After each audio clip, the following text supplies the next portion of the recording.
All right, copy hands for the word summit. Y'all can see the information that's there. Someone said this Wednesday. This Wednesday. Wednesday from midnight, Wednesday night until midnight, Saturday night. All right. We will be ministering word upon word, 72 topics. All right. From the theme, receive the upgrade. Receive the upgrade. So much is going to be discussed. But I'm going to say it again. And the best way to put it is that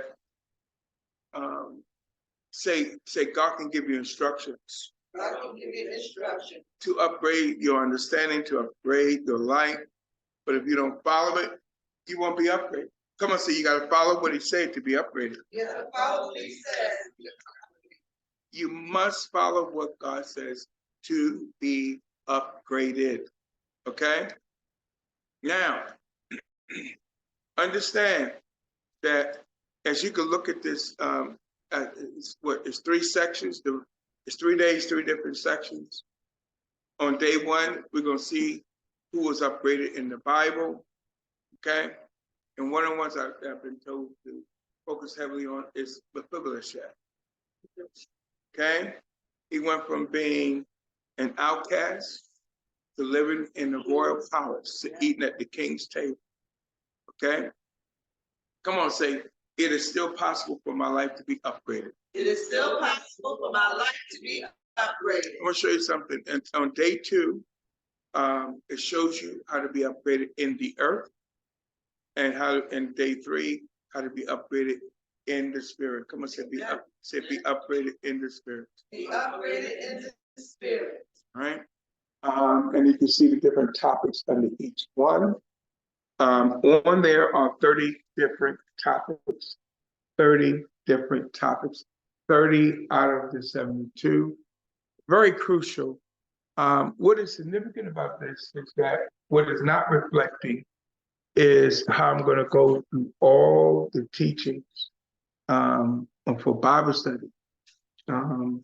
As of today, there are 35 days left this year. Someone said 35 days left. 35 days left. Amazing in this year's book. Okay? 35 days left in this year. And each teaching from the Bible study, whether I say it or not, is meant to upgrade you, especially in your understanding, especially in wisdom, especially in knowledge. Come on, say, God, keep trying to upgrade me. God, keep trying to upgrade me. I'm almost slipping into a nice little teaching right here, because every day God wants his people upgraded, but they don't always follow what he says to upgrade them. And then they wonder why they're not being upgraded. They're not following. Come on, say, you got to follow what he says to be upgraded. And I follow what he says to be upgraded. Well, during the summer, we're going to say a lot. This summer is purposely to position you to be going into 2024. Come on, so let me go into 2024 in a greater position. Let me go into 2024 in a greater position. I pray the intensity, shall we say, the soaking in the word, get people to a place of being upgraded. And there's on this in there, I think on day 2, the word relationship. Come on, say relationship. Relationship. I'm purposely in that section going to deal with people who want to be upgraded from arguments and all the challenges that can entangle relationships.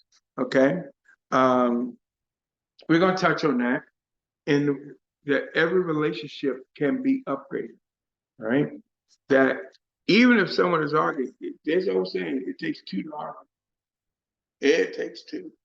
You can agree not to participate. Come on, say, I can agree not to participate. I can agree not to participate. And when they were trying to argue with Jesus in the 8th chapter of the book of John about the woman caught in the act of adultery, he refused to participate. What did he do? John 8:6. I always tell people you might want to do a John 8:6. What did Jesus do?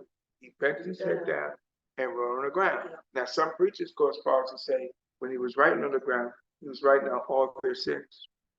Because he know all things. He was writing down for Pharisee, come out. Okay. You've been stealing.